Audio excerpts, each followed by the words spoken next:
Is it true that we actually know where the Ark of the Covenant is right now? Yes, there have been all sorts of theories on this, but today I'm going to back up everything I say with scripture. And for the cherry on top, I'm actually going to give you more extra biblical context to prove my point, so buckle up. The last time that the Ark of the Covenant was mentioned in the Bible was 2 Chronicles 35 and 2 Kings 23.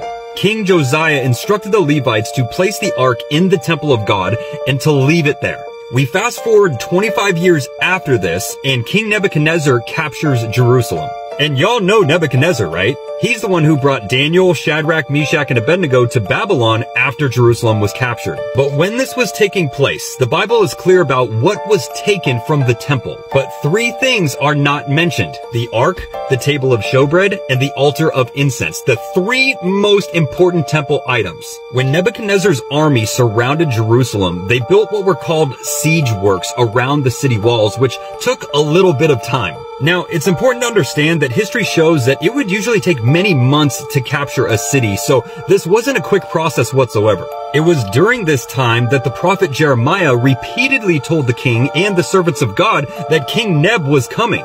God actually said so in Jeremiah 38 verse 3. So since they had this warning, and knowing how sacred the ark and these other items were, it only makes the most sense that these servants of God hid these items before the city was taken, because there was nowhere to take it outside of the city. Makes sense, right? And if for some reason maybe you think King Neb did take the ark, let me remind you that he was well aware of what happened the last time someone took the ark. The Philistines were cursed and immediately returned it with gifts. So no, that's not logical to assume. Another suggestion is that maybe the ark was destroyed.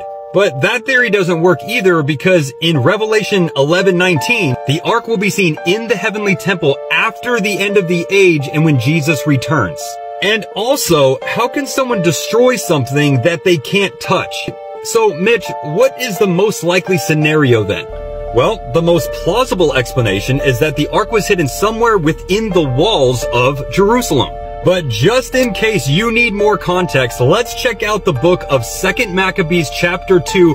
Just listen to this. And Jeremiah came and found a cave, and he brought there the tent and the ark and the altar of incense, and he sealed up the entrance. Some of those who followed him came up to mark the way, but could not find it. When Jeremiah learned of it, he rebuked them and declared, "The place shall be unknown until God gathers his people together again and shows his mercy." Yeah. This is really fascinating, because there is only one cave in all of Jerusalem, and that is Zedekiah's cave. Not only is it within the walls of Jerusalem, but archaeologists have discovered that it's actually accessible within the city. The entrance of the cave is only 300 feet away from where Christ was crucified, and I'm going to come back to that in a second.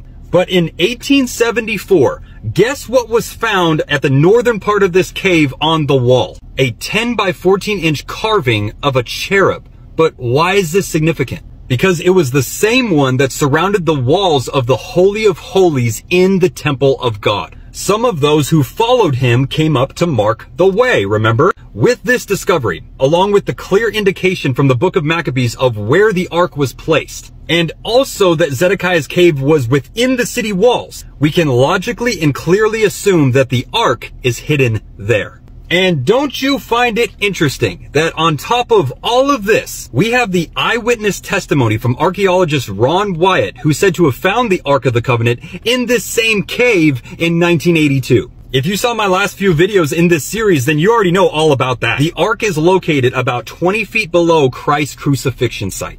And we know this not only because of Ron's findings, but based on biblical texts that Jesus was crucified along the Calvary escarpment. Pause to read.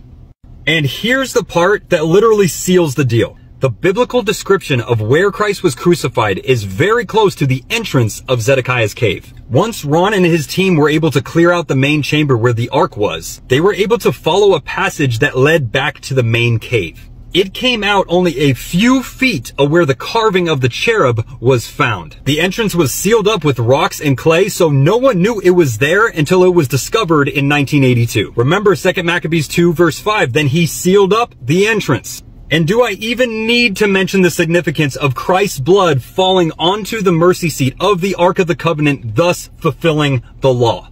How many coincidences need to happen in order for a logical outcome to be observed? If you ask me, the Ark is there in Zedekiah's cave right now, and God has a specific time in which it will be revealed to the world. And why? Because of his mercy, and so that people will turn back to him.